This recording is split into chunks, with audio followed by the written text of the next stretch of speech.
Básicamente vamos a hablar de dos cosas y la primera tiene mucho que ver con cultura local y tradición y un poco sigue el discurso que ayer empezamos y este punto justificativo que tiene sentido a la hora de trabajar este tipo de proyecto.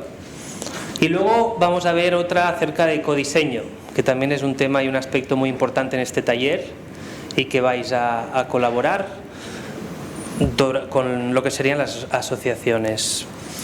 En relación con cultura local y tradición, aquí podéis ver tres imágenes que esto pues es una moto y dos coches. La moto es italiana, el coche es español y el primero es español y el segundo es alemán. Esto es a mediados del 19 y esto es ahora, que son también pues tres marcas de coches que seguramente conocéis, que uno podría ser español, italiano y el otro alemán.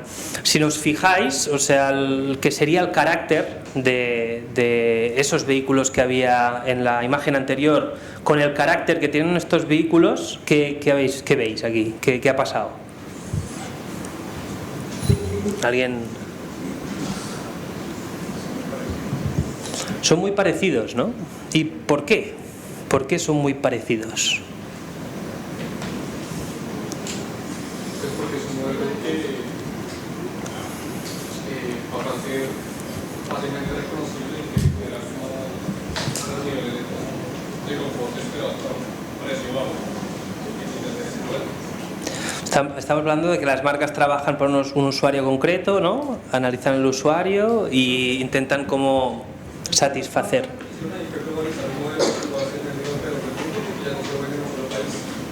más de que sean marcas españolas y italianas, que no exportar, si tú necesitas un objeto que realmente sirve donde sea que lo compres, pues va a ser mucho más económico ensamblar las piezas y pues va a ser mucho más rentable. Entonces, por eso creo que ya un prototipo que sirva todos los lados. Totalmente, ¿no? En el 97 hicieron el Slow Food, no sé si conocéis un movimiento que surgió en Italia, que hicieron un manifiesto, ¿no? Que hablaba para preservar los productos artesanales del diluvio de la homogeneización, para impedir que la lógica del rendimiento arrase con centenares de trozos de nuestro pasado, para aumentar la educación del gusto, para combatir ese exasperado higienismo que acaba con lo singular para acaecer el derecho al placer.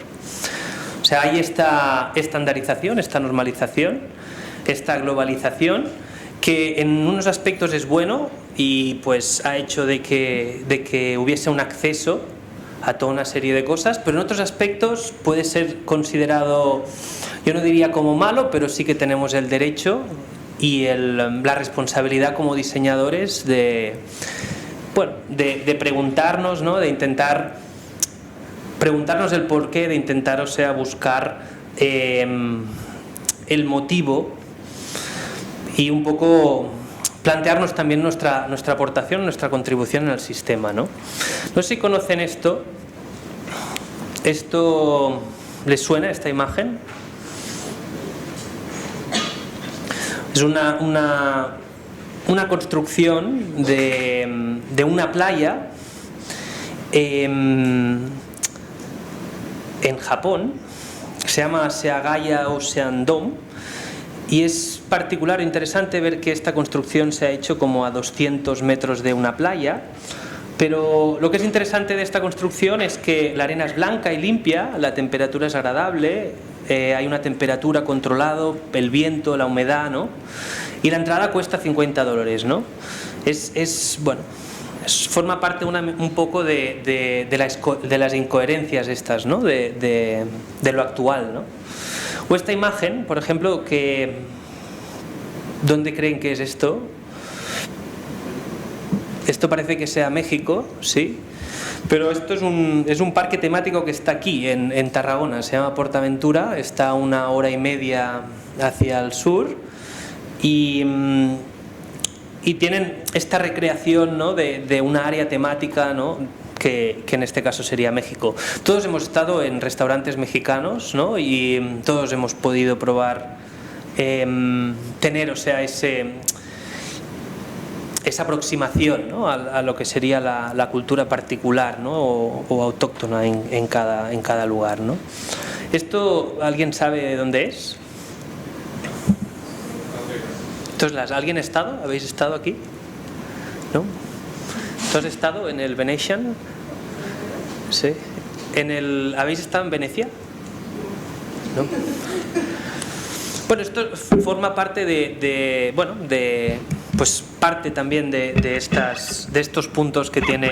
O sea, ¿cómo puede ser, no, que en Las Vegas no hayan podido conseguir tener una entidad propia como para que tengan que importar un modelo de otra ciudad que está en el otro lado, ¿no?, incorporarlo aquí, ¿no? Y que esto pues forma parte de un ideario. Y bueno, alguien pues puede decir, pues esto es agradable, ¿no?, esto es interesante.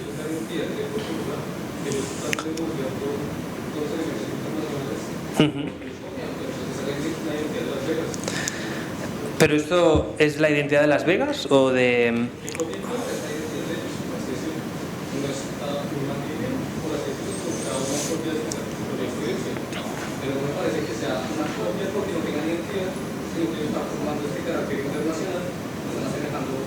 Varias formas que moldean la ciudad, que es nueva para nosotros, porque si no podemos tener a Venecia, París, no repisas de ningún lugar. Sí, pero bueno, aquí un poco la reflexión también sería si tú vas aquí, ¿consideras de que ya has estado en Venecia? ¿No? O sea, ¿tiene sentido si has estado en Venecia y luego vas aquí? ¿O qué dirían ustedes de esto? Bueno, porque dentro de 4 días ustedes van a ser arquitectos, ¿no? Y ustedes seguramente van a estar implicados en proyectos de estas características, ¿no? Y seguramente pues ahí está también al final todo es construcción y reconstrucción, y hay un trabajo de hecho Barcelona tiene partes que han sido reconstruidas y que realmente no son del todo originales, pero sí que hay un trabajo muy fuerte, que es lo que tú ahora comentabas, que es de identidad, ¿no? De intentar reconocer el lugar e intentarlo trasladar, ¿no? Bueno, supongo que en Colombia también existe de hecho, me acuerdo perfectamente cuando estuve en Colombia que había unos anuncios de fomento del turismo en Colombia. Aquí en el turismo en España se han apropiado del Sol de Miró. Y de hecho, no sé si habrán visto esta imagen, la habrán visto quizá en algún aeropuerto o en aeropuertos, ¿no? El punto este de intentar entender qué es lo bueno, ¿no? O qué es lo que tenemos, ¿no? Tenemos sol. Bueno, pues sol forma parte del icono de algún modo de España, ¿no? Cada región, cada espacio busca también, o sea, su propia identidad. Y esto no solo pasa también en los iconos desde un punto de vista identitario, sino también en la comida, ¿no? La McDonaldización, ¿no?, que sería de la sociedad, ¿no?, en el cual pues volvemos, ¿no?, a esa homogeneización de sabores, ¿no? Algunos de ustedes ya han estado en el McDonald's, han podido ir a comer al McDonald's estos días aquí ¿no?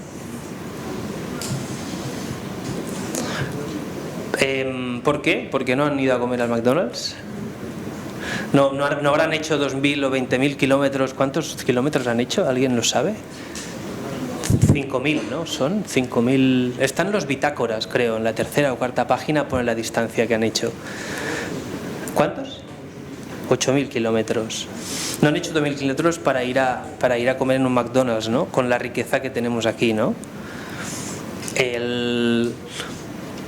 Creo que este también es un poco el punto este. Esto es un queso con queso. Esto es un bocadillo de lomo con queso. Es algo muy muy mítico de aquí, ¿no? Y abajo tenemos un poco de pan tumacat. No sé si habrán probado el pan tumacat, ¿no? ¿Sí? ¿Dónde lo has probado? ¿En algún...? Ajá. Bueno, cuando van a buscar aquí un sándwich, pueden pedirlo. Normalmente se pide, te lo traen con tomate untado y con aceite y con sal, ¿no? Y yo creo que bueno, también es un sabor particular que está muy bien que prueben, ¿no? El diseño local, al final, lo que intenta es reflexionar, ¿no?, acerca de los objetos que de algún modo dan carácter al escenario local. Intenta como colaborar con estos objetos, que no solo son los objetos, sino también son los artesanos y también son los modelos de producción que hay en un sitio, ¿no? Esta presentación luego os la voy a pasar y podéis buscar, o sea, como algunos de estos referentes. Mira, por ejemplo, este es del Museo del Oro. No sé si ayer, cuando estaban viendo el Museo de las Culturas del Mundo, tuvieron un déjà vu al Museo del Oro. Algunos de ustedes pensaron en que tenía como cierto parecido, ¿no? Esto es un objeto como típico de acá, que es un botijo, que ¿lo conocen, este objeto? Es un objeto hecho de cerámica. Exacto. Sí. Permite, mediante un proceso de condensación, permite que el agua esté a 6 grados por debajo de la temperatura ambiente. Pues esto pues al final, pues esto podría ser, ¿no?, una especie como de botijo. El propio botijo pues ha sido reinterpretado y rediseñado.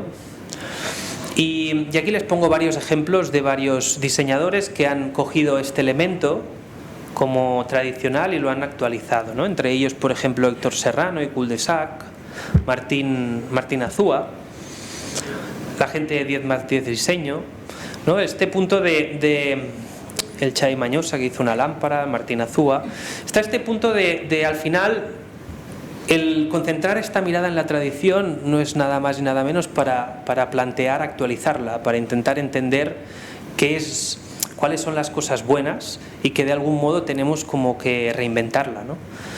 Pero es interesante este punto de diseño local, ¿no?, y a través de la tradición, ¿no? Esto, por ejemplo, es unas piezas de Fabio Noviembre, que es un diseñador italiano que ha hecho la reconstrucción de diferentes plazas, y estos son unos centros de mesa. O, por ejemplo, estos son unas piezas de Alemania, estos son unas piezas de Grecia, unas piezas de Portugal. Una gente esto es nórdico, son suizos, Big Game. Marcel Wonders es holandés, Martino Gamper es inglés, ¿no? Hay este punto de trabajo. ¿Conocen esta marca? ¿La han visto en muchas partes? Está en todos lados, ¿no? El problema es saber detectar, o sea, cuál es el original y cuáles son las copias. Esto es de una marca francesa que se llama Toulix, que yo de hecho le digo a los estudiantes de diseño de interiores que no la pongan más, porque yo creo que las tienes que saber poner bien, ¿no? A la hora de... ¿La han probado o no? ¿Es cómoda? ¿Consideran que es cómoda? Estéticamente tiene el punto bueno, tiene un punto... Es bella, ¿no?, en el sentido de que también responde a un proceso de producción industrial. Xavier Pauchart, que tenía una empresa de galvanizados en Francia, estuvo desarrollando diferentes piezas, y entre estas, esta que es del 1934. ¿Sabían ustedes que era del 1934? Parecía como de hace 5 años, ¿no? Parecía más nueva, ¿no? Hay este punto interesante de trabajo con estos iconos.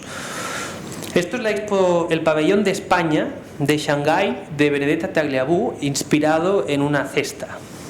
Fíjense, ¿no? O sea, ese punto, ¿no?, también de volver a esos iconos. Martin Bass, Richard Hutten. Aquí les dejo una interesante exposición que se llama New Walls, en el que hay muchos referentes de cómo gente está actualizando elementos del pasado, está intentando trabajar con esta tradición, ¿no? Hay una frase de Nipa Doshi. ¿Conocéis Doshi Leven?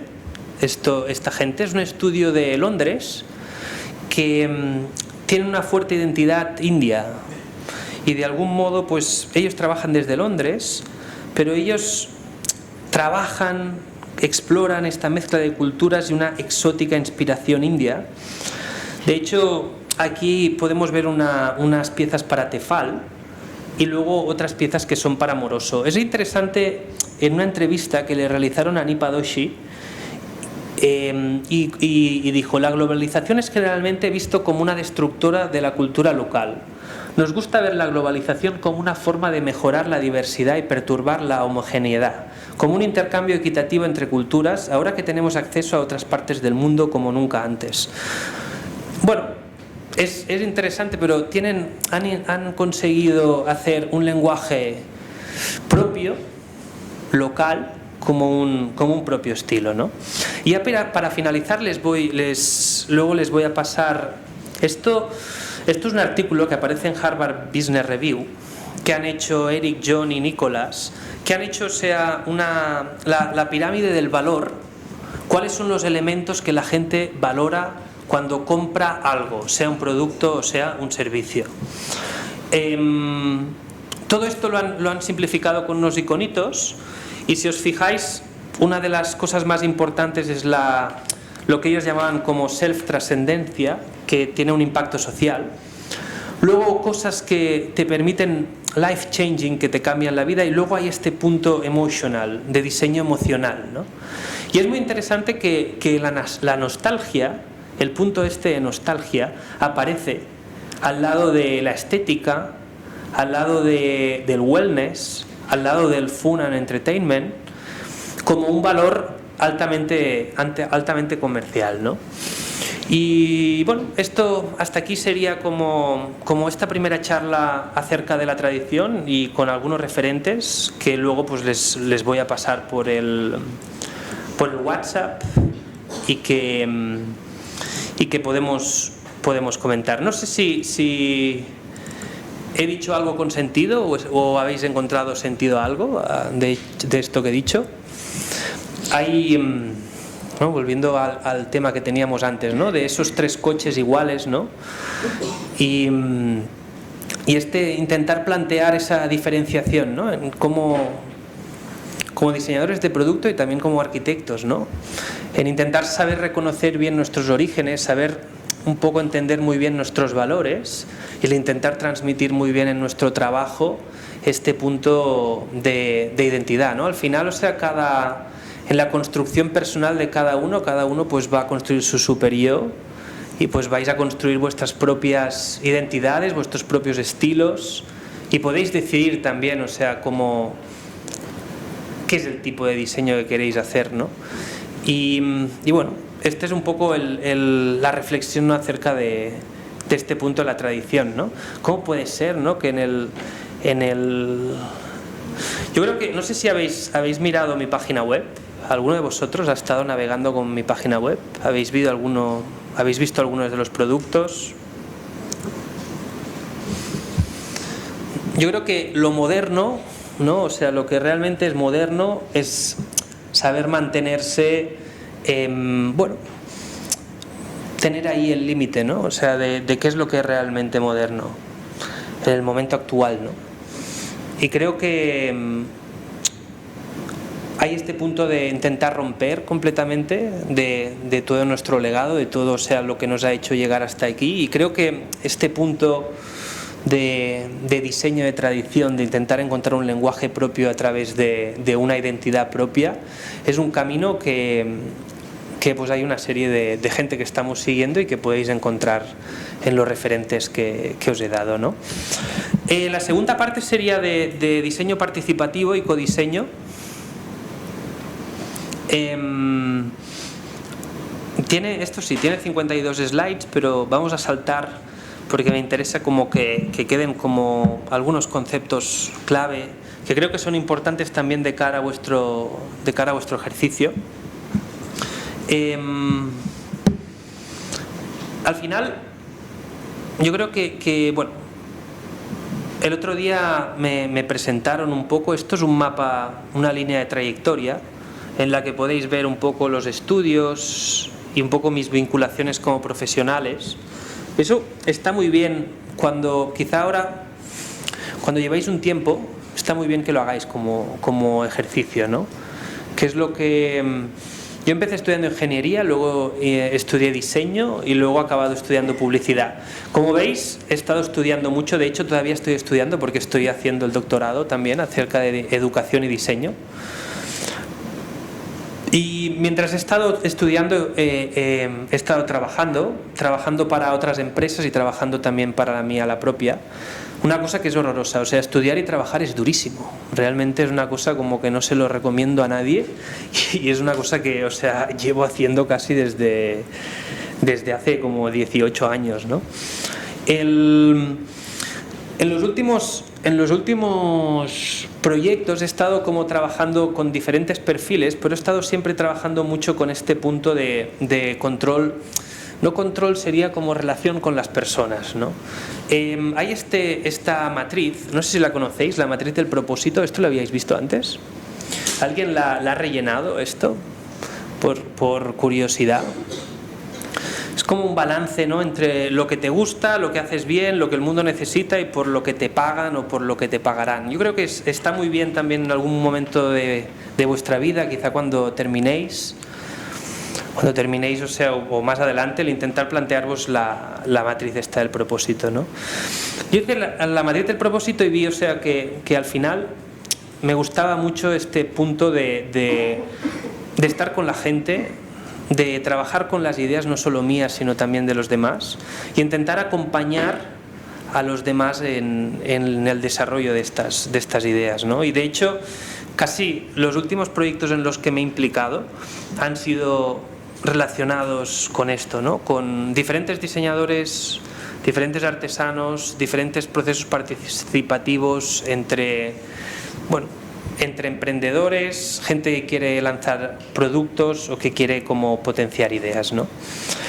Y aquí, o sea, viene el concepto este colectivo de diseño participativo que tiene mucho sentido y cada vez lo va a tener más. O sea, desde que la inteligencia artificial dice que nos va a quitar el trabajo a todos, cada vez más será más necesario el tener habilidades de co-creación y de codiseño, y no se entiende tanto ese trabajo como individual del diseñador que hace las cosas solo, sino que las hace en equipo, ¿no?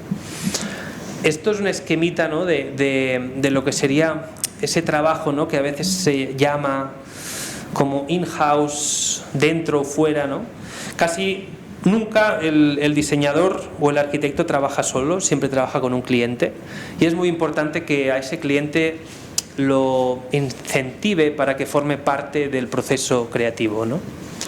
Aquí he puesto algunas frases de lo que representa, de lo que de algún modo son los procesos de diseño, sobre todo abiertos, lo que sería el codiseño, con varias referentes por si queréis ampliar la lectura.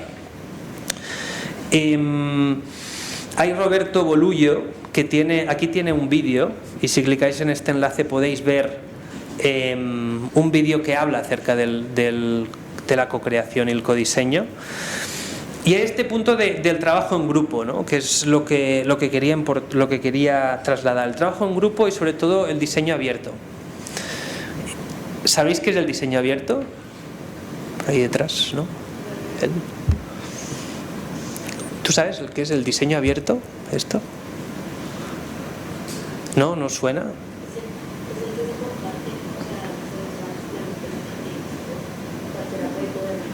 Muy bien, esto se considera diseño abierto. O sea, había este punto de que hay el diseño convencional se entiende como cerrado, ¿no?, como algo que pasa desde un punto de vista entre pocas personas. El diseño abierto lo que intenta es implicar a varios autores y a partir de aquí ir desarrollando, ir evolucionando lo que sería la propia idea, ¿no?, o el propio producto, ¿no? Uno de los pioneros es Enzo Mari, que lo que hizo es esto: hizo unas sillas y colgó los planos. No los pudo colgar en internet porque en el 74 no existía internet, pero hizo un documento que de hecho os lo podéis descargar aquí, en el que básicamente pues da las recetas de cómo construir una serie de muebles. Hay el punto que del diseño participativo, ¿no? El diseño cooperativo, que cada vez está más de moda, ¿no? Que es el intentar diseñar con todas las partes involucradas. Se llama mucho los stakeholders, que serían los grupos de interés, ¿no? Esto suena, ¿no? Esto seguro que os suena, ¿no? Es importante el entender, ¿no?, este diseño cooperativo con el fin de ayudar a asegurar que el producto diseñado se ajuste a las necesidades y se pueda utilizar entre todos los participantes, ¿no? Enzio Mazzini tiene este libro que primero lo ha editado con el MIT, con el MIT, y ahora lo ha editado en español con Experimento Editorial, que se llama Cuando todos diseñan, una introducción al diseño para la innovación social, ¿no? O sea, la oportunidad está en convertir el diseño en una herramienta que facilita la oportunidad a todo el mundo, aproximadamente a los 6.000 millones de personas que hay en el planeta, ¿no? Y para esto se necesitan diseñadores, se necesitan arquitectos que hagan ese trabajo de facilitadores, que hagan ese trabajo para que todo el mundo pueda tener acceso a lo que es la oportunidad de diseñar y de construir cosas, ¿no? Aquí hay una evolución de los roles played by everyday people in the design process, en cómo ha evolucionado. Esto es de Sanders, y de hecho si clicáis en este enlace vais a poder leeros el artículo que hace Elizabeth Sanders, en el cual hace que se le llamaba customer, ¿vale? Luego se le ha llamado consumidor, luego se le ha llamado user, luego se le ha llamado adapter, y ahora se le ha llamado participant, y luego es co-creator. O sea, hay una evolución de lo que es el consumidor que acaba construyéndose y acaba siendo un co-creador, ¿no?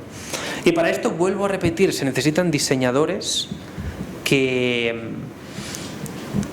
permitan crear sistemas para que el propio consumidor pueda esdevenir y pueda transformarse en un co-creador, ¿no? Aquí hay diferentes artículos de Elizabeth Sanders que yo creo que está bien que os podéis mirar. Me gustaría me gustaría como acabar introduciendo el concepto de inteligencia colectiva. ¿Qué sería la inteligencia colectiva?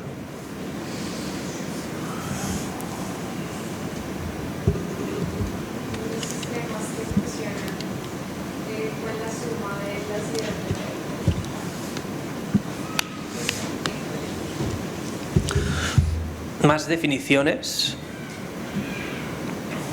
por allá, ¿no? Sí, hay un punto, ¿no?, que es esto, ¿no? O sea, juntas a 10 personas, ¿no?, y cada uno hace una propuesta y tenemos 10 propuestas. Claro, ¿esto es diseño colectivo? No, ¿no? Las capacidades que cada persona tiene. Entonces, no sé, tanto el carpintero, el biólogo, y unir esos conocimientos para crear algo. Sería, tenía que ser para una persona. Claro, podría ser hacer una, ¿no? O quizá, o sea, lo interesante sería como propuestas que fueran el resultado de sinergias de cada una de las propuestas individuales, ¿no? Esto normalmente funciona. Hay diferentes formas de que esto funcione. Una es por agregación, ¿no?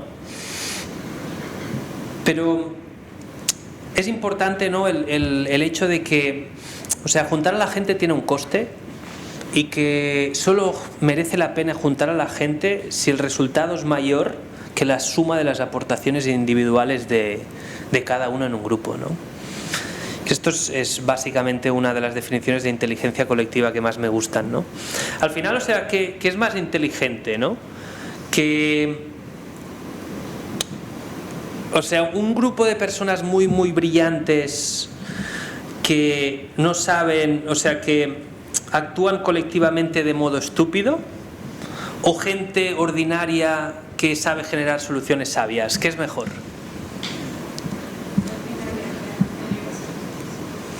Esto es muy importante, ¿no? Y creo que esto es la gracia, ¿no? En el sentido de que para desarrollar esa inteligencia colectiva no es un tema sencillo, no es un tema fácil, no es una cosa que se pueda aprender, o sea, con una experiencia, sino que se requiere práctica, se requieren varias experiencias, se requiere mucho trabajo en equipo y se requiere pasar varias veces con este proceso para generar, ¿no? y desarrollar esas habilidades, ¿no? Hay que decir que la capacidad de agregar, ¿no? o sea, acciones y opiniones individuales, pues actualmente hay el punto de inteligencia colectiva en lo que se entiende, pues aquí he puesto algunos ejemplos, ¿no? como las elecciones generales en un país, ¿no? Todo lo que sería con el sistema de voto, el punto de Wikipedia, ¿no? ese punto de construcción colectiva de un contenido, ¿no? de una información, y luego el concepto de Google, ¿no? que sería el agregar a través de lo que sería un algoritmo, ¿no? Dilemas que tenemos en la inteligencia colectiva, o sea, tenéis que hacer un proyecto y ¿qué es mejor? ¿Tener un grupo de expertos muy pequeño o tener a una gran masa de gente? ¿Qué creéis que es mejor? ¿Una gran masa? Depende. Yo creo que estas son las preguntas que actualmente están en la agenda de los políticos, de los que están, o sea, teniendo... tienen poder en la toma de decisiones, en participación ciudadana.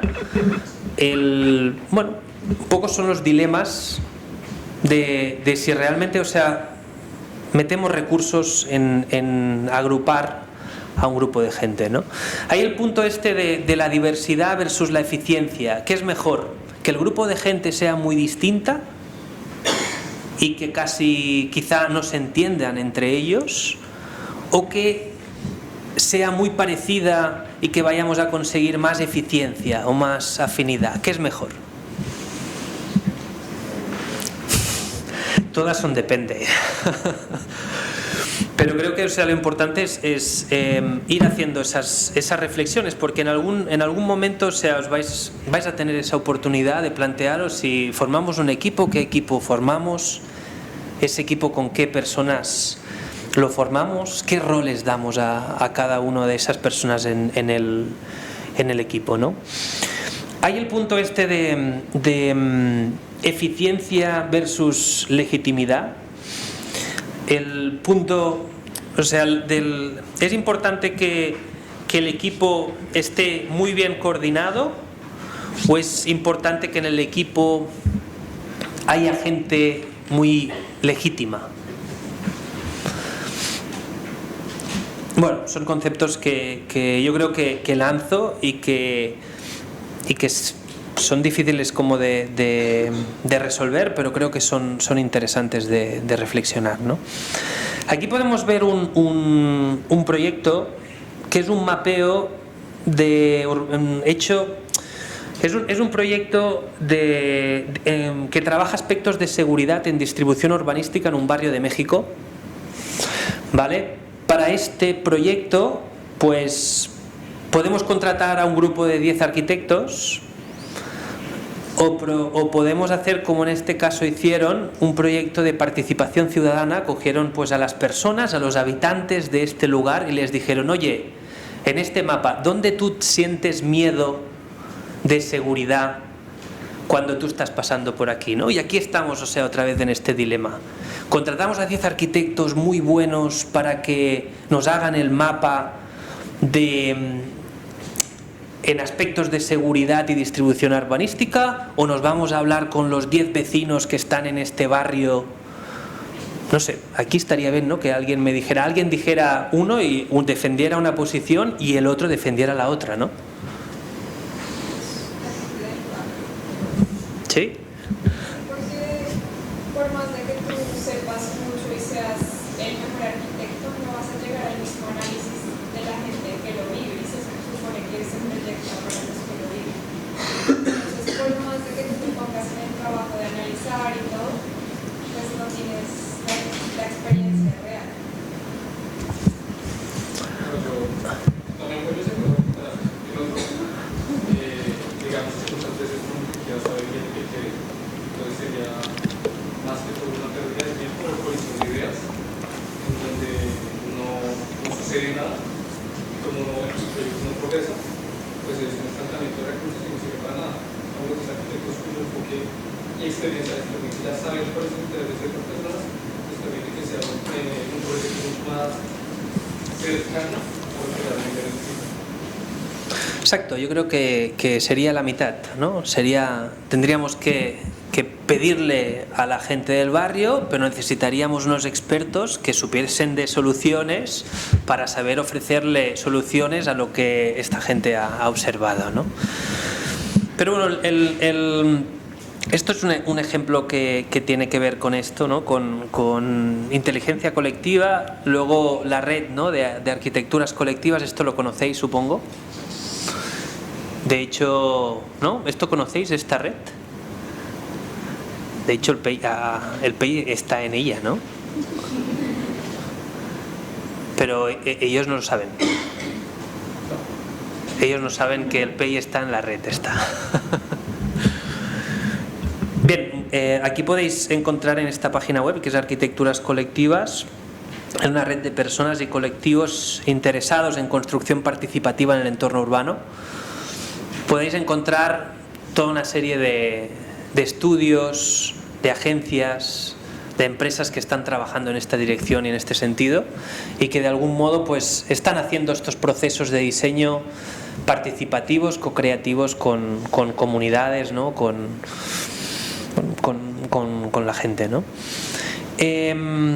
Esto es otro ejemplo. Este es del MIT, de Víctor Grau, es un catalán que está allí en el MIT y ha construido este producto que básicamente es un objeto que lo que permite es desgranar el maíz. Entonces es un objeto que se construye muy fácilmente. De hecho se construye con este molde, y lo que hace es construir este objeto, que es una especie como de asterisco, que lo que hace es que fácilmente podamos como desmigar el maíz, ¿no? Esto es un ejercicio del 2011, pero es un ejercicio co-creativo de un producto abierto, de diseño abierto, que en este caso han hecho desde el MIT básicamente para Sudáfrica. Y de hecho si clicáis en el D-Lab, que es el laboratorio este que hay aquí abajo, vais a encontrar también otros proyectos que se desarrollan desde el MIT en Sudáfrica, ¿no? Más ejemplos, ¿no? El Litter Inventors de Dominic Wilcox. Dominic Wilcox es un diseñador inglés que ha montado una cosa que se llama Little Inventors, que lo que hace es co-crear con niños pequeños. Esto, por ejemplo, es una pieza que una niña pequeña dibujó, y él lo que hizo es ayudar a la niña a desarrollar el producto en vidrio, ¿no? Si vais a littleinventors.org podéis ver, o sea, este trabajo que él hace, que él recorre pues escuelas de parvulario del Reino Unido, y hace procesos de brainstorming con niños y saca ideas, y luego él les ayuda a desarrollar, ¿no? Tenemos luego Fixpers. No sé si conocéis Fixpers.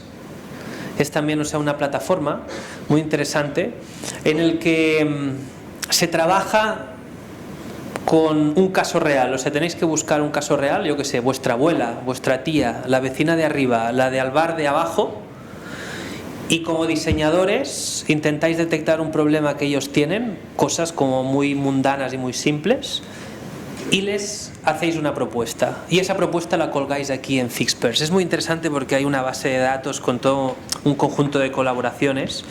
Esto, por ejemplo, es una colaboración de... Esto era una señora que vende comida para pájaros en Plaza Cataluña. Si vais al centro de Plaza Cataluña, podéis comprar pues la bolsita para dar a las palomas. Y en una colaboración 3 diseñadores le ayudaron a hacer este dosificador, que bueno, como veis, o sea, es como muy rudimentario, ¿no? Simplemente para facilitarle lo que serían las dosis.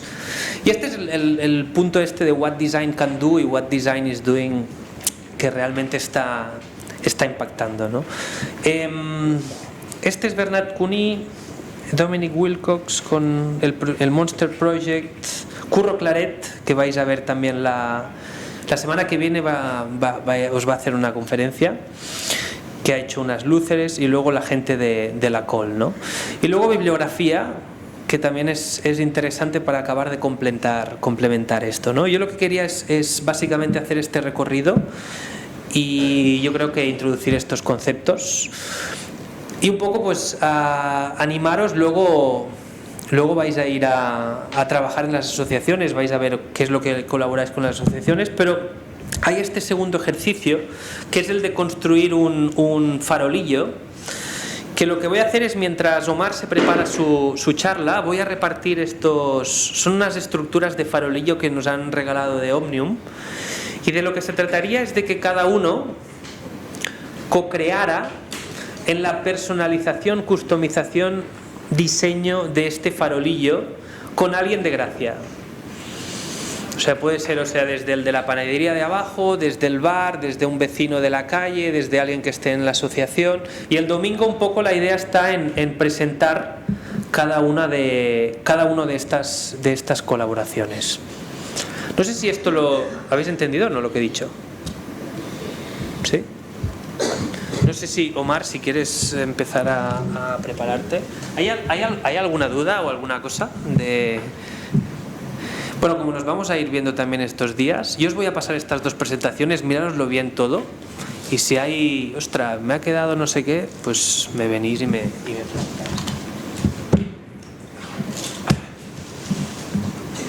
¿Aló? Vale. A propósito de lo que hablaba Guillem al principio de esto que pasaba con las imágenes de Las Vegas, donde se encuentra uno ahí el canal de Venecia, la Torre Eiffel y bueno, un montón de cosas raras. Yo no he ido a Las Vegas, no he tenido la oportunidad de ir, pero hay un libro muy bueno que yo leí cuando estaba en la universidad. Yo soy arquitecto de la Nacional de Colombia y era de un arquitecto que se dedicó mucho al planeamiento urbano. No sé si lo han visto en algún momento, se llama Robert Venturi, y el libro se llama Aprendiendo de Las Vegas. Justo es muy pertinente con la conferencia, sobre todo la primera parte que dio Guillem, del tema de la identidad. Está muy enfocado, es un libro bastante pequeño, como de 80 hojas o algo así. De pronto es un poco denso de leer porque es muy como filosófico con temas de arquitectura, pero es divertido porque haciendo una retrospectiva tiene mucho que ver. Es un libro como del 70 y algo, es de Robert Venturi, se llama Aprendiendo de Las Vegas. No sé si es así, ¿no? De pronto me estoy ahí escachando. Y es muy bueno, habla del famoso tinglado decorado y es cómo aparecen este tipo de cosas. Hay una imagen muy buena, que hay una especie de cafetería allá en Las Vegas, no sé si todavía exista, que es el famoso, es como un patito de esos de hule de latina, de esos amarillos, pero es enorme y es una cafetería. Y pues a partir de ahí empieza a hilar todo el tema de dónde quedó la identidad, ¿no? Y bueno, es un libro de los años 70 y hoy la charla de Guillem en pleno 2019 seguimos preguntándonos el tema de la identidad. Creo que es bastante chévere darle un repaso. Bueno, arranco yo con mi conferencia. A ver, yo me acerco esto por aquí un poquito más. Son dos pequeñas partes. Bueno, una pequeña es una pequeña introducción de lo que nosotros somos como grupo de investigación. Nosotros somos de la UPC. Lo que les voy a enseñar ha salido de allí, de este grupo de investigación. Y la segunda parte tiene mucho que ver con, no sé si ya fueron a la visita a la Sagrada Familia. ¿La tienen programada o es por su cuenta? O sea, próximamente irán a la Sagrada Familia, ¿verdad?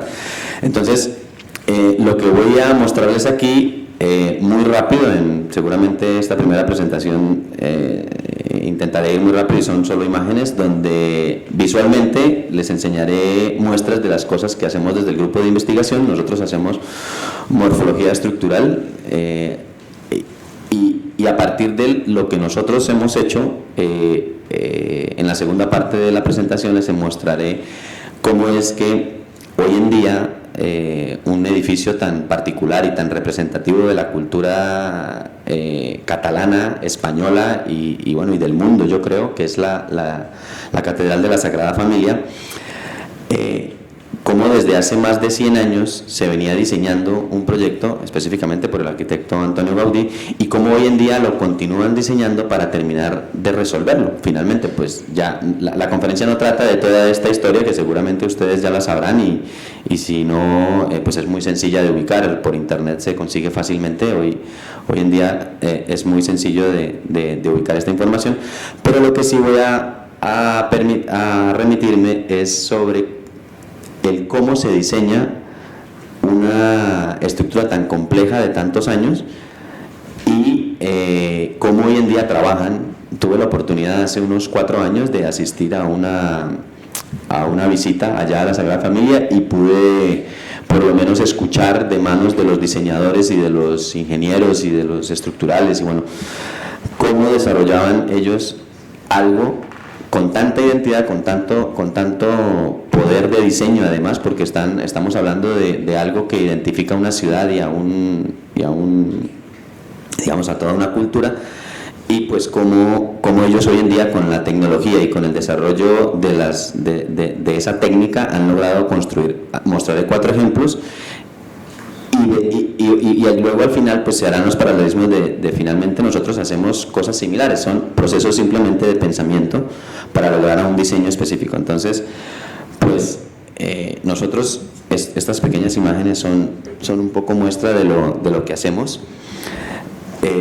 Nosotros no trabajamos desde un objeto final, sino lo que hacemos es coger comportamientos estructurales, diferentes modalidades de comportamientos estructurales que siempre han estado allí, pero que hoy en día con apoyo del diseño paramétrico, el apoyo de los software, apoyo de la fabricación digital, de diferentes máquinas de procesos por control numérico, hay diseños también que son por código abierto y entonces existen en la web y uno los puede descargar y empieza a avanzar en esos diseños hasta resolver problemas que uno específicamente ya quiere resolver. Y nosotros lo que hacemos es esto, intentar resolver temas de estructura a partir de todos estos componentes, ¿no? Entonces, bueno, pues este es el grupo de investigación, un poco nuestro criterio y lo que intentamos hacer son finalmente estrategias de diseño. Esta es importante, el cómo lo hacemos, esa metodología que nosotros tenemos, pues es muy básica, ¿no? Parece metodología un poco de jardín infantil, pero con un componente de mucho rigor a nivel del diseño que hacemos. Nosotros finalmente lo que hacemos es generamos un concepto, buscamos la forma con el tema de la geometría. Todo tiene geometría, absolutamente todo. Hoy en día cualquier objeto, por complejo que parezca, tiene detrás un ADN, por supuesto, ustedes lo conocerán.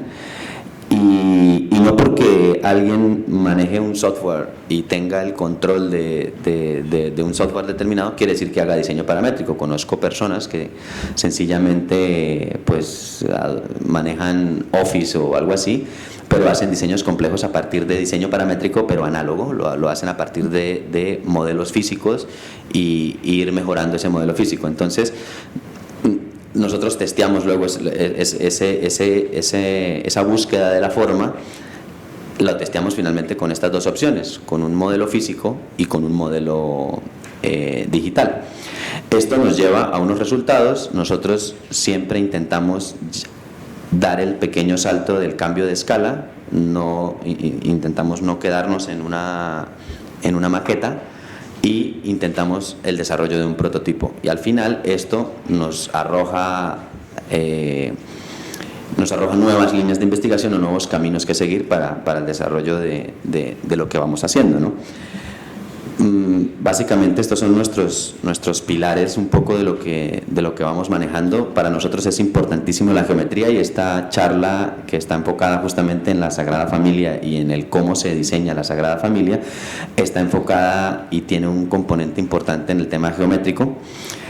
Y a partir de allí es que nosotros empezamos a desarrollar y a avanzar en estos resultados de objetos que parecen en un principio un poco como gérmenes o objetos muy abstractos, pero que luego tienen la posibilidad, estos son resultados análogos también, no todo es por tema de computador, y que al final logramos resultados de este estilo. Esto es, no sé si habrán escuchado alguna vez términos de comportamiento estructural como tensegrities, recíprocas. Ninguna de estas estructuras son nuevas, solamente que lo que hacemos de nuevo es traer ese comportamiento que de hecho existe en la naturaleza desde siempre, y lo que hacemos es apropiarnos de él con las nuevas tecnologías y técnicas que tenemos para desarrollar pues los proyectos que tenemos. Aquí paso bastante rápido en algunas oportunidades. De hecho este proyecto lo desarrollamos en un PEI en el 2015. Pues hemos llegado a resultados bastante interesantes. Esto es un escenario plegable. Manejamos, al meternos tanto en la geometría, lo que hemos desarrollado también es una especie de entendimiento espacial para poder lograr diseñar movimiento también, que es bastante importante a la hora de nosotros poder diseñar un espacio en particular. Rápidamente paso estas imágenes. Son proyectos que hemos realizado con diferentes tipos de componente a nivel de comportamiento estructural, y también con diferentes tipos de aplicación. Muchas veces intentamos también que por lo menos el objeto tenga un uso no solo por un tema académico de llegar a resolver un problema y llegar a desarrollar un prototipo en específico, sino que también de alguna manera esa inversión de tiempo, de material, de conocimiento, pues tenga también un uso en específico, ¿no? Sirva para posteriormente más actividades. Entonces, estos son de los proyectos últimos que hemos desarrollado. Y paso rápidamente aquí para mostrar un poco el cómo lo hacemos, qué hacemos exactamente. Voy a enseñarles un video aquí rápidamente de un proyecto que hicimos el año pasado en el Tecnológico de Monterrey, y más que nada para hacernos una idea de cómo es que trabajamos nosotros, ¿sí? O sea, cómo es el proceso de nosotros desde el diseño. Esto es lo que hacemos, diseño paramétrico. Hacemos pues todo el estudio de movimiento, qué es lo que estamos buscando. Estábamos desarrollando una manera de hacer un arco columna que sea móvil, y el resultado fue un prototipo que nos ha llevado por caminos bastante interesantes. Tiene una estabilidad estructural bastante buena y hemos podido, a partir de este primero que hicimos, que además fue bastante grande, fue de 90 metros cuadrados, pues construir el prototipo que fue un reto bastante importante. Es el más grande que hemos construido. No porque sea grande quiere decir que cuando uno se lanza un reto ya llevábamos un par de proyectos anteriores en donde estábamos buscando ampliar un poco la dificultad, y el tema de la escala fue uno de los retos que nos planteamos aquí. Pero un poco esto es lo que hacemos: primero un diseño, luego aquí no está el proceso de maquetas, por supuesto, en el video, pero se desarrollaron muchas maquetas para luego llegar a este final. Entonces, claro, cuando uno ve este tipo de arquitectura y de proyectos, y hoy en día uno busca en los despachos de arquitectura que están hoy diseñando estadios, diseñando hasta diseños urbanos, pues uno ve que a veces hay unas formas muy complejas, Y uno se pregunta de dónde han salido estas formas. Por supuesto que nosotros, nuestra primera aproximación hacia la forma es nuestra mano, y la mano es la mejor guía que tenemos para poder desarrollar nosotros cualquier tipo de diseño, ya sea diseño de objeto o diseño de espacios, que es lo que nosotros, bueno, yo como arquitecto pues es lo que hago. Entonces, después de esta pequeña introducción, lo que vamos a ver aquí es, a ver, la hacemos aquí en grande. Ahora, lo que vamos lo que les voy a enseñar aquí, les voy a mostrar acá, igual creo que iré como saltando un poco de una diapositiva a otra, porque creo que es bastante interesante enseñar un poco los ejercicios a nivel digital que hacemos, y pues para poder llegar bueno, que hacen los que diseñan la Sagrada Familia, ¿no? Yo no participo en él, pero bueno, lo que vamos a ver aquí es nosotros desde la abstracción de lo que hacemos en nuestro grupo de investigación, pues esta presentación que tenemos hoy como grupo de investigación acá tiene que ver con un ejercicio en particular y con un proyecto muy conocido por todos, que es el de la Sagrada Familia. Todos conocemos esta maqueta, por supuesto, todos conocemos esta imagen en alguna vez cuando hemos visto el proyecto. Y sabemos cómo en esa época, hace más de 100 años, pues Antonio Gaudí nos hablaba de conceptos geométricos como la catenaria, como los paraboloides, como los hiperboloides, como pues, sistemas reglados. Y él no tenía un computador, él no tenía a la mano ni siquiera un AutoCAD y ni siquiera un triste PowerPoint, que hoy en día ayuda mucho para salvar alguna presentación, pero él no tenía eso, él tenía simplemente su mano, su conocimiento geométrico, y pues acudía a este diseño paramétrico analógico, ¿sí? Entonces, esto es un poco esto es lo que vamos a ver acá en esta presentación. ¿Alguno de ustedes conoce los nombres de estas 4 figuras que tenemos aquí? La primera.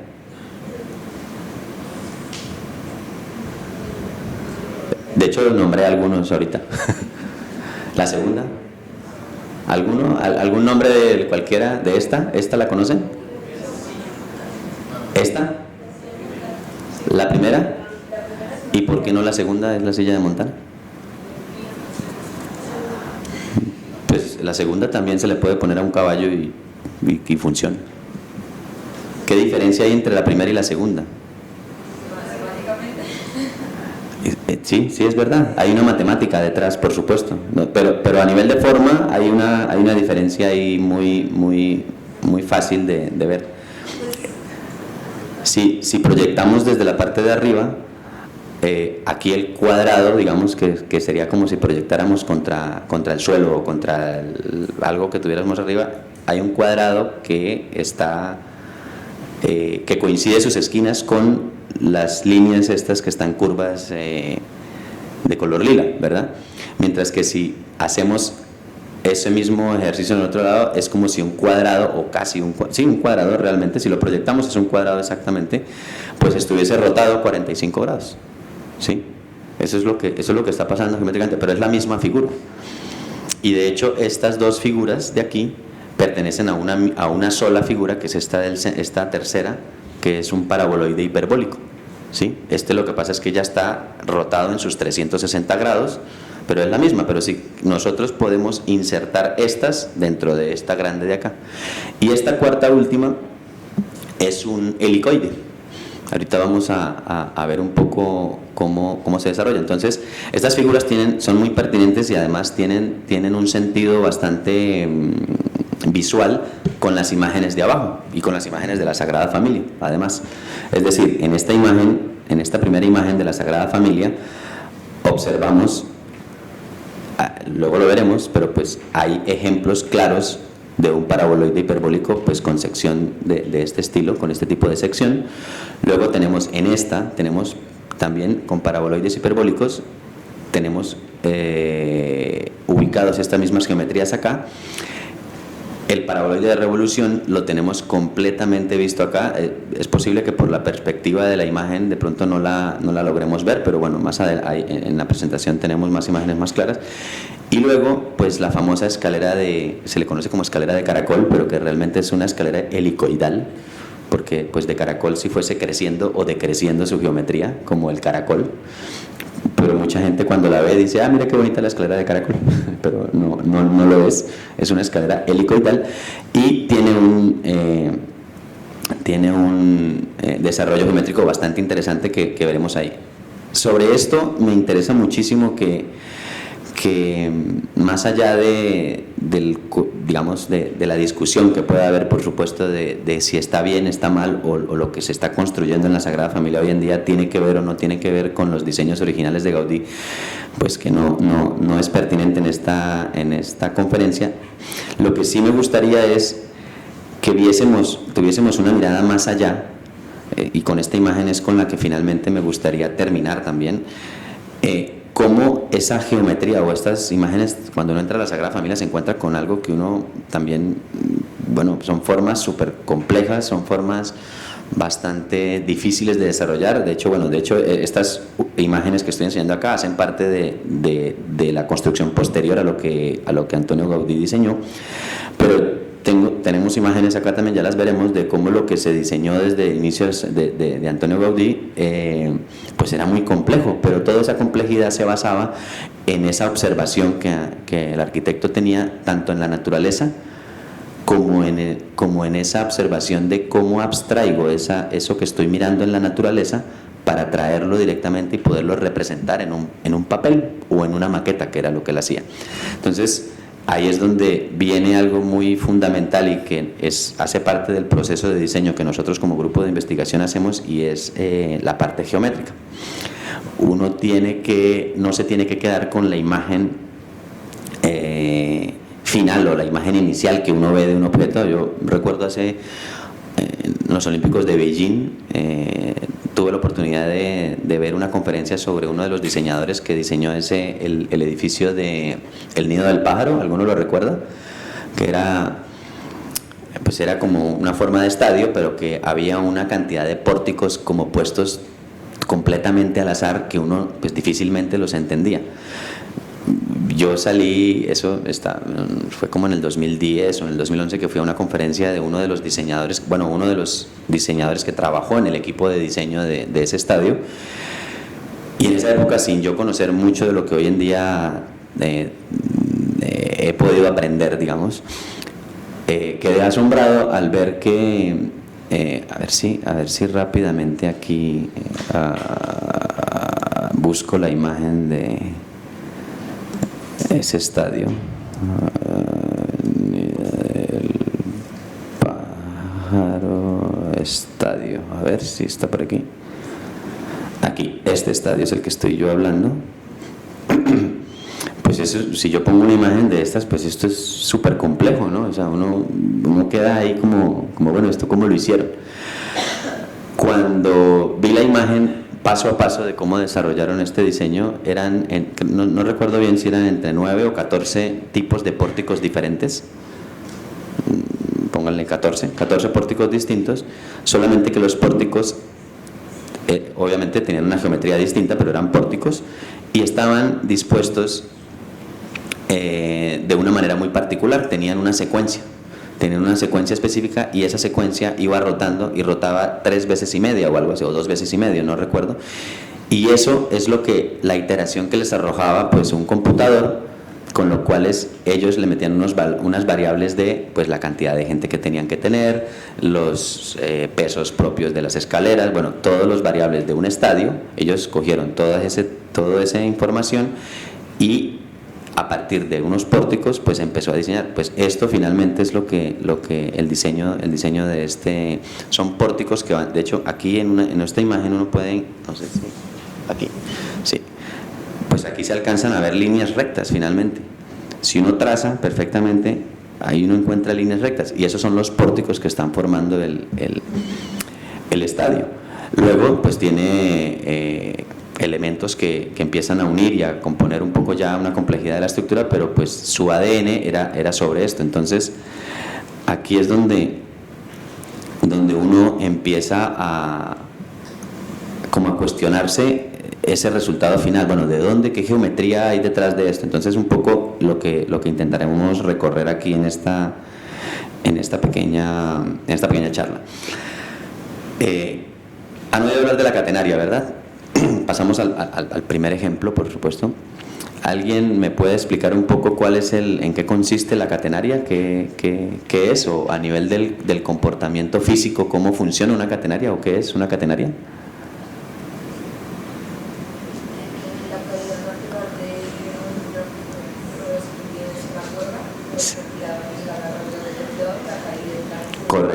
Correcto, esa es la más básica, que es por peso propio. Finalmente, la definición, completando lo que la compañera nos acaba de contar, es que tiene una fuerza uniforme. Es decir, la más sencilla es la que acaba de comentarnos la compañera, que es pues, la gravedad, el peso propio del elemento. Una cadena, porque pues bueno, depende de la cuerda, no tendrá peso, pero si cogemos una cadena, que los eslabones tienen un peso determinado, pues actúa la gravedad y hay un peso uniforme durante todo el recorrido de la cadena, ¿sí? Entonces, la gravedad es ese peso uniforme, pero nosotros podemos controlar ese peso uniforme. Entonces, aquí lo que hice yo fue recrear este desarrollo geométrico y físico además, ¿sí? Porque, bueno, por un lado aquí tenemos una línea recta que la dividí en determinados puntos y le imprimí un peso uniforme en cada uno de sus. De hecho, el peso uniforme creo que bueno, lo tengo como cuando hacía uno los exámenes de física en 11 grados, pues la gravedad la redondeamos a 10. Entonces, pues tenemos una gravedad de 10 kilogramos por metro, de 10 kilogramos por punto, digamos. Y lo que aquí yo intento recrear es volver una cuerda esta línea y poder imprimirle en estos puntos, en estos vectores que estamos viendo acá, pues un peso. O sea, finalmente lo que acabamos de definir como catenaria. Esto es lo que hace este computador. Y tenemos la catenaria, ¿sí? Aquí está la definición exacta de lo que estábamos hablando, una sencilla catenaria. Yo voy a hacer, aquí es donde se me olvidó comentarles desde ahorita que empecé, yo voy a empezar a recrear cosas que Gaudí hizo sin computador y sin software y sin nada. O sea, él lo hizo a partir del conocimiento matemático de cómo funciona una catenaria, de cómo funciona un arco, de cómo funcionan ciertas geometrías. Y aparte de eso, lo que yo estoy recreando a nivel virtual aquí, él lo recreó, pues recordemos la imagen que puse ahora de la maqueta de la Sagrada Familia. ¿Qué pasa si ahora yo tengo este mismo arco? Aquí apaguemos esto. Este mismo arco. Yo tengo esta misma catenaria, pero pues la rotamos. Aquí me voy aquí a la perspectiva, aquí, y volvemos a aplicarle la misma, y pues tenemos ese arco rotado 360 grados, con lo cual nos da no sé por qué se me aleja aquí esto, nos da una bóveda, ¿verdad? Entonces tenemos ya la construcción de una bóveda. ¿Cuál sería el siguiente paso para poder seguir explorando, por ejemplo? O sea, podemos evidentemente cambiar los radios, cambiar las divisiones que tenemos en cada uno de los puntos, ponerles más pesos, pero si queremos seguir avanzando para deformar esta bóveda que tenemos en este momento, lo que deberíamos hacer nosotros es incrementar nuestro peso. De hecho, vamos a incrementarle también esos puntos de división.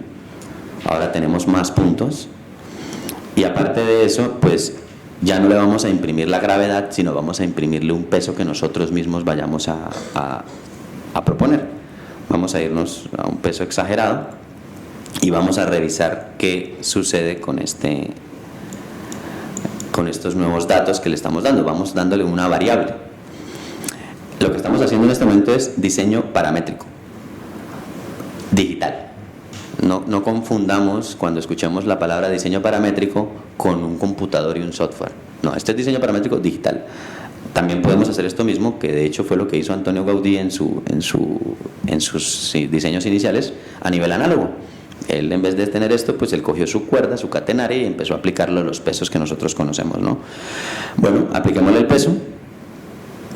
Uy, se nos fue, ¿no? Pues miren lo que tenemos aquí. ¿A qué se les parece esto? ¿Se les parece a algo en particular? ¿Cómo? Los picos que tiene la catedral. Las agujas de la Sagrada Familia. Correcto. Ya tenemos la forma de la Sagrada, de esos picos. Y esos picos, voy a apagar yo aquí este de aquí. Y finalmente lo que nosotros tenemos es, ahí este es este aquí, aquí, claro, bueno, aquí. Claro, lo que nosotros tenemos finalmente pues es una catenaria con una fuerza en cada uno de los puntos, solamente que sobrepasa el peso de la gravedad, porque ya lo estamos controlando del material, y tenemos esto, pues la catenaria con la cual pues Gaudí jugó casi el 50% de su diseño de la Sagrada Familia tiene que ver con la catenaria. Pero eso no es suficiente para llegar a las agujas. O sea, si tenemos las imágenes de las agujas, pues no solamente tenemos una forma, ¿verdad? Perdón. Aquí tenemos nuevamente nuestra catenaria, pero para eso necesitamos rotar esa catenaria para poder tener la forma, que es lo que tenemos en ese ejercicio físico que estábamos mostrando ahora. Y aquí creo que está correcto. Y pues él evidentemente dividió su geometría en unos pisos para poder luego empezar a desarrollar cada una de las aberturas que él necesitaba. Pero no solamente eso, sino que también necesitaba empezar a controlar geometrías en cada punto. O sea, necesitaba elementos de apoyo, de contorno para poder bueno, pues para poder tener justamente eso, ¿no? Cómo poder diseñar en cada una de estas celdas, empezar a diseñar las ventanas, los huecos, las deformaciones que tienen las agujas, y a partir de ahí él empieza, vuelvo y repito, todo esto es analógicamente. Él saca unas hélices o helicoides con los cuales esto le hace pues una rotación en el otro sentido, y ahora sí que tenemos la imagen realmente de cómo es. Aquí pasamos, esta la cierro aquí, y pasamos a la imagen de lo que realmente a ver, aquí, de lo que realmente es las agujas principales de la Sagrada Familia. Estos fueron las primeras que él diseñó, esas altas que se ven bastante bien, que están en la fachada de la Natalidad, si no estoy mal, fue la primera fachada que él diseña, y él lo hace a partir de este tipo de comportamiento, ¿sí? Cómo es de importante empezar a entender la geometría, de dónde sale, cuál es ese ADN que contienen pues estos elementos tan grandes. Aquí tenemos una foto de la maqueta, la complejidad con la que él empezó a diseñar, y el entendimiento de el dominio, además, el dominio de esa geometría a la cual él quería llegar. Él no se dejaba dominar de alguna manera la geometría, porque él buscaba entenderlo. Estos costales de arena finalmente son esos pesos con los cuales él quería diseñar, y estos pues bueno son las agujas de ese diseño, ¿no? De la iglesia de la Catedral de la Sagrada Familia, bueno, iglesia de la Sagrada Familia. Aquí es donde pues toda esta cantidad de elementos, yo solamente voy a dar ejemplos muy casi como básicos del origen de muchos de los diseños, de 4 diseños de la Sagrada Familia, con los cuales hoy en día así es la manera como trabajan. A partir de ahí, era lo que yo comentaba, pues bueno, dividen la cantidad de veces que necesitan dividir para empezar a sacar todo este tipo de geometrías, ¿sí?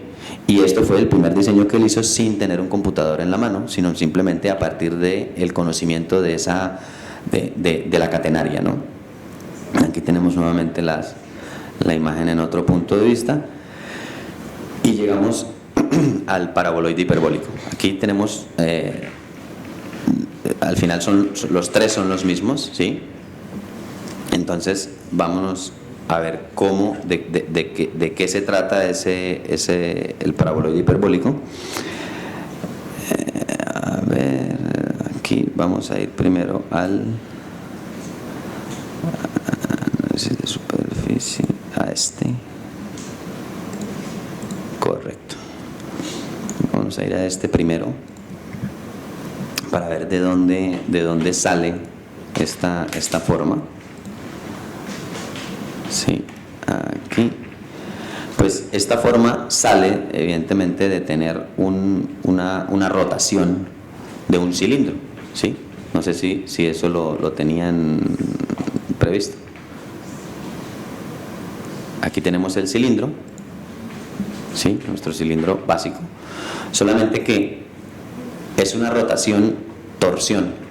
Lo que estamos buscando, bueno, lo que estaba buscando Gaudí en ese momento era comprender la geometría de ese paraboloide hiperbólico que él miraba en la naturaleza, en infinidad de cosas. Vuelvo y repito que un poco estudiando las geometrías en las que él se inspiraba, él se inspiró mucho, sobre todo, bueno, en muchos temas de la naturaleza del mar, que tienen muchas geometrías con paraboloides, pero también con temas de la naturaleza tan sencillas como flores, como frutos de la misma naturaleza, y sobre esto él empezó a entender cómo eran estas dobles curvaturas o dobles superficies y cómo analíticamente se podían desarrollar. Pues bueno, estos son de los ejercicios con los cuales, pues bueno, él manualmente los hacía. Matemáticamente, pues esto tiene una pequeña complejidad allí detrás, porque pues lo que está sucediendo es que al torsionar a medida que yo voy bajando, digamos, si hacemos como una especie de plancha y vamos recortando ese cilindro ahora deformado, pues el cilindro va rotando, y esa rotación permite que se vayan moviendo los puntos de giro, y por eso evidentemente es que gira el paraboloide, o las líneas que están conformando ese paraboloide. Y para poderlo completar, porque para darle una estabilidad necesito yo una malla, pues aquí en este caso ya es solamente darle un giro a las otras líneas y tengo la malla completamente construida del paraboloide hiperbólico. A partir de aquí, pues yo ya puedo controlar lo que yo quiera. Evidentemente puedo controlar la torsión que yo necesite darle, y bueno, pues puedo controlar también esto ya es más sencillo, bueno, de hecho lo miramos aquí mismo. Aquí puedo controlar los radios del círculo para ver si es más grande, más pequeño, y algo que no aparece aquí, no sé por qué no me mostró. Vale, no está aquí, en este no aparece, no aparece, bueno, no sé por qué no aparece, pero bueno, pudiésemos controlar también si queremos que un cilindro, un radio de la cara de arriba esté deformado, y de hecho es curioso que no esté deformado, pero bueno, ahorita seguro en otro lo tengo. Y esa es la construcción que tenemos del paraboloide hiperbólico. A partir de aquí podemos empezar a tener,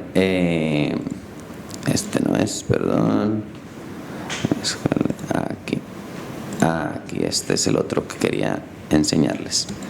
A partir de aquí, pues analíticamente lo que se busca un poco, lo que se quiere de saber cómo es esta rotación, pues bueno, es empezar aquí tenemos la línea no está aquí dibujada, perdón un segundo, aquí están. No sé si se alcanzan a ver esas dos líneas lila, y de hecho hay un cuadrado aquí amarillo para poderlo ver. Las dos líneas lilas son el punto de inicio de ambas rotaciones, digámoslo así. Solamente tengo encendida una rotación, aquí está encendida la otra rotación, pero bueno, eso se vuelve muy complejo. Y este giro que yo voy a dar aquí, si vemos la figura cuadrada, este cuadrante está siempre alineado con o está tangencial, digámoslo, a esa torsión que está formándose en el paraboloide. Pues este control lo necesitan para el diseño de la Sagrada Familia, porque muchos de sus remates de juntas para poder rematar la nave principal, que es una de las imágenes que enseñé al principio, ya la vamos a mirar ahora, para poder controlar evidentemente esta apertura, porque de este control de apertura dependerá cómo cierran la superficie, digamos, la superficie de cubierta de la nave principal. Esto lo podemos ver aquí,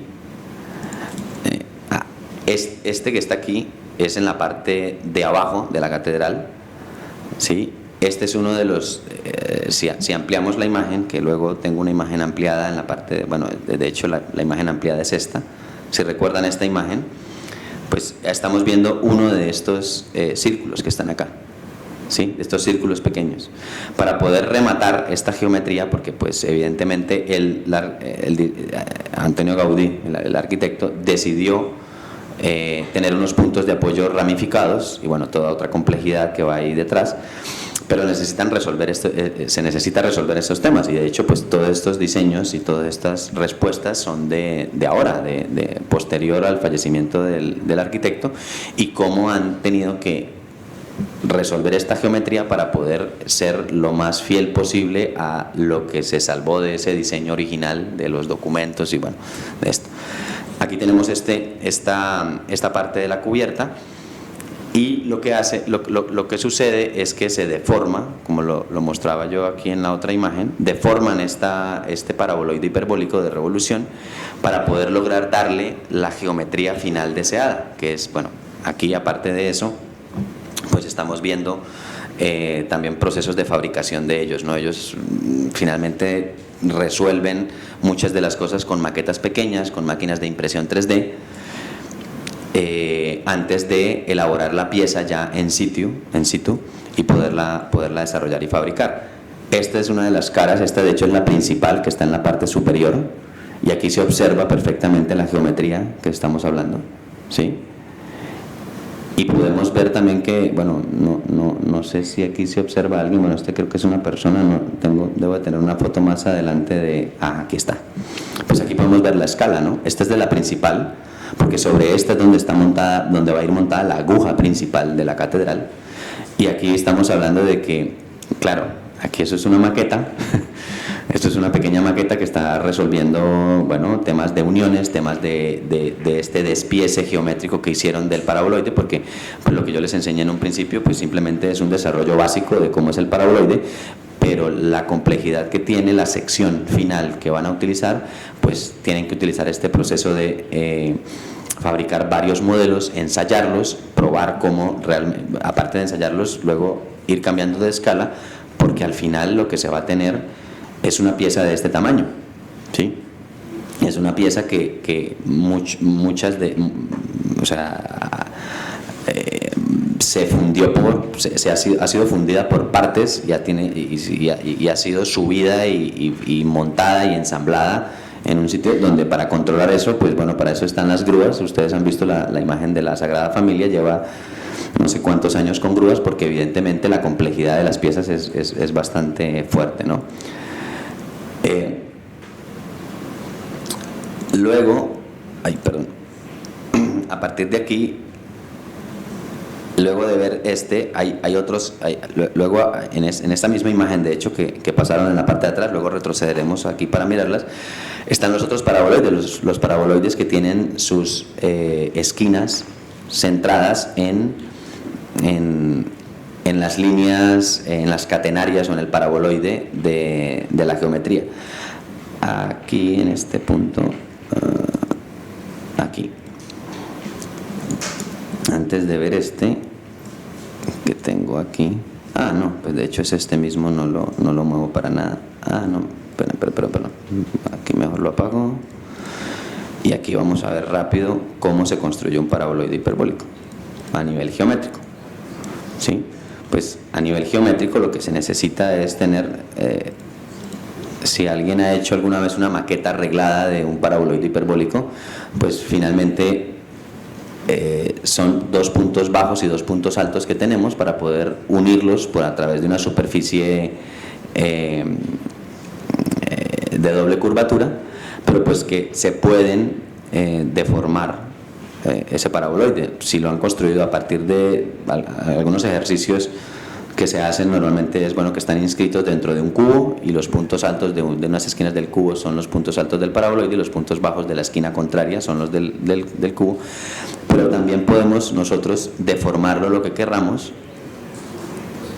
y esta deformación pues hace que nuestro paraboloide cambie. Aquí podemos ponerle una punta más alta, Y esta forma que tenemos aquí ya se parece mucho más a ver, espérame aquí un segundo, y más bien ya que tenemos este aquí hecho, aprovecho y conecto este aquí, ya está. Y esto que tenemos aquí, ahora sí enciendo esto, pues ahora sí tenemos un paraboloide que se parece mucho a las imágenes que estábamos viendo aquí. ¿Alguno de ustedes me puede señalar en dónde hay ese paraboloide? Esa geometría. Volvemos otra vez a la misma cubierta principal. ¿Alguien ha identificado dónde se ven esos paraboloides? ¿En dónde? Veo, en el apoyo del techo, como en la esquina.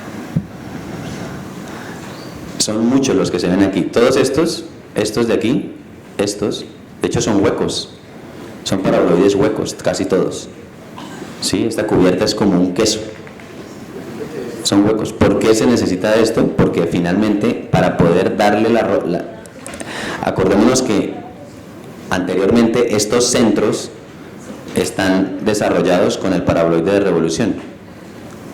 Pero estos centros, si yo me pongo a juntar unos con otros, voy a tener huecos libres. O sea, yo no puedo llenar espacios con círculos, además. O sea, si yo en el suelo, si yo hago tabletas de cerámica con círculos, pues nunca voy a llenar el espacio completamente, ¿sí? Y eso estamos hablando en plano. Pues aquí en 3 dimensiones sucede lo mismo. No voy a poder rellenar, si estoy rellenando con paraboloides y el paraboloide tiene una base circular, porque aquí la vemos perfectamente, pues voy a tener espacios vacíos, y esos espacios vacíos los voy a poder lograr llenar pues con el paraboloide que está girado con las esquinas, y esos son los que aparecen aquí. Todos los que están huecos aquí son paraboloides hiperbólicos como el primero de acá. Entonces son geometrías que nosotros debemos de intentar distinguir. Evidentemente aquí hay una geometría bastante simple, bastante sencilla. Luego aquí voy a hacer un ejemplo de esto, aquí.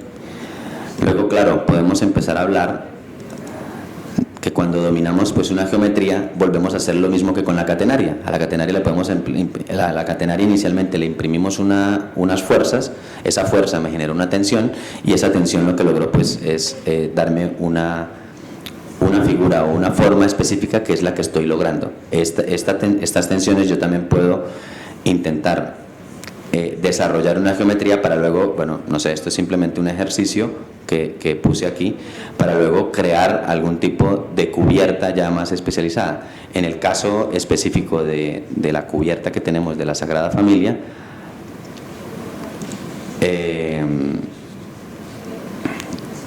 aquí, pues tenemos esos paraboloides, pero en hueco, los tenemos simplemente en vacío, y esos vacíos pareciesen que no estuviesen haciendo nada, pero son los que sirven finalmente de conectores con el paraboloide de revolución que tenemos en el otro sentido, ¿no? Entonces, bueno, estos son pequeños ejercicios y ejemplos de qué más cosas se pueden desarrollar. En el caso de la Sagrada Familia, pues servían de conectores, pero también se puede empezar a explorar geometrías que vayan de acuerdo con diseños que cada uno de nosotros querramos. Y finalmente, para terminar la charla, vamos a ver el helicoide, que es otro de los puntos interesantes de este diseño que tiene la Sagrada Familia. Aquí tenemos la imagen. Esta es la escalera que estoy hablando. Esta es una de las escaleras que sube por una de las agujas laterales, con las cuales, bueno, creo que hay algunas que pertenecen a la visita, digamos, la visita general que se hace. Hay otras que ya son de uso exclusivo o, bueno, no están abiertos, digamos, en la boletería normal cuando uno entra, pero sí que se pueden observar desde la parte baja desde el altar, se pueden observar estas escaleras. Yo tuve la oportunidad de subirlas en una visita de obra. Esta es la imagen cuando la estaban construyendo, ¿sí? Y al final el diseño que tiene esta escalera está muy relacionado con pues una geometría también muy particular. Aquí está, aquí la tenemos, y esa geometría que tiene esta escalera tiene que ver con la rotación de un cilindro, que aquí tengo el cilindro, espérenme un segundo y aquí muevo el cilindro, a ver si es este. Es este, pero no sé por qué se me movió el cilindro. Bueno, el cilindro no sé por qué se me movió el cilindro. Bueno, algo sucede aquí en el archivo, seguro se me cambió. Bueno, claro, hay un tema allí en el archivo. Lo que está sucediendo es que cada punto de rotación de ese plano reglado que tenemos, bueno, no está ubicado bien el cilindro, pues va rotando dentro de un cilindro, ¿sí? Y eso es lo que está logrando que tengamos una helicoide. Finalmente es un plano vertical que lo reglamos las veces que querramos, lo subdividimos, y a este le hacemos una rotación para poder tener una geometría específica y que podamos inscribir sobre ello. Pues aquí tenemos los pasos de cada una de los escalones. Aquí tenemos dos giros, ¿sí? Aquí están dibujados doble giro. Y pues a lo que voy es, estos diseños que los tenía planteado Gaudí desde hace más de 100 años, él tuvo que detenerse y poder, claro, esto no lo hizo simplemente por tener una escalera de caracol o escalera helicoidal, que es realmente el nombre, sino porque él quería vencer una altura bastante importante. O sea, él estaba haciendo unas torres que ya vimos cómo era el diseño de estas torres, y él necesitaba un sistema de escalera que le permitiera, con el menor espacio posible, porque vimos que las torres son bastante pronunciadas, con el menor espacio posible poder vencer esa altura y que tampoco pues se volviera algo imposible de escalar, para que no tuviera unos pasos bastante enormes. Finalmente esta geometría es la que a él le da esa solución, y pues aquí tenemos la famosa escalera helicoidal de la Sagrada Familia.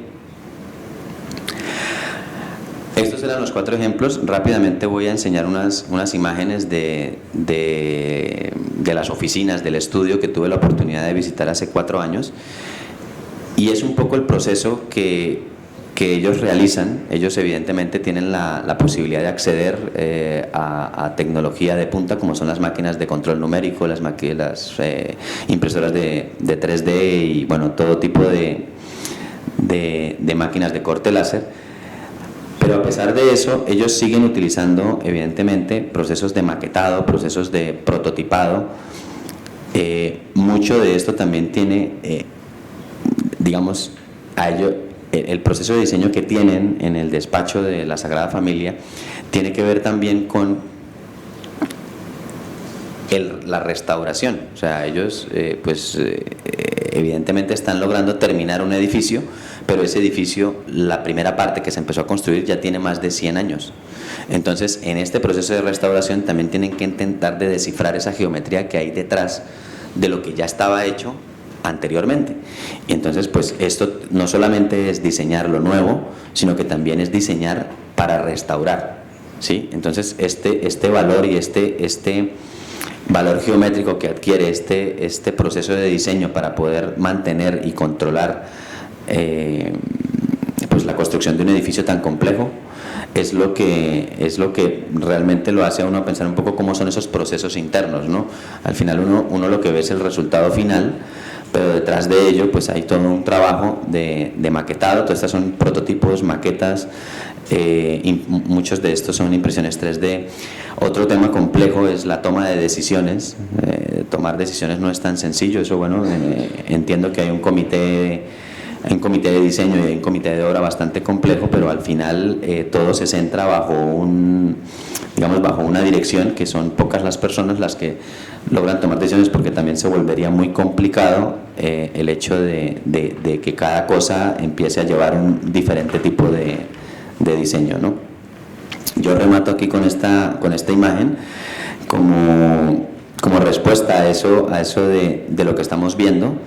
Creo que lo más importante es intentar, a partir de esto que es un diseño que lleva más de 100 años, y los diseños que están ahora saliendo de estadios, de edificios, de despachos de arquitectura en todo el mundo, pues intentar tener una mirada un poco más allá de lo que uno rápidamente está viendo, intentar identificar una geometría que existe detrás y que todo tiene una explicación para la forma. La forma no muchas veces es verdad que sale libremente del diseñador de la mano, pero también es verdad que sea por un computador o sea también por diseño a mano, pues hay que dar una respuesta concreta para un edificio, sobre todo si estamos diseñando eso, no espacios. Entonces, pues nada, eso era lo que les quería un poco enseñar. A ver qué hora son. Perfecto. Pues esto es.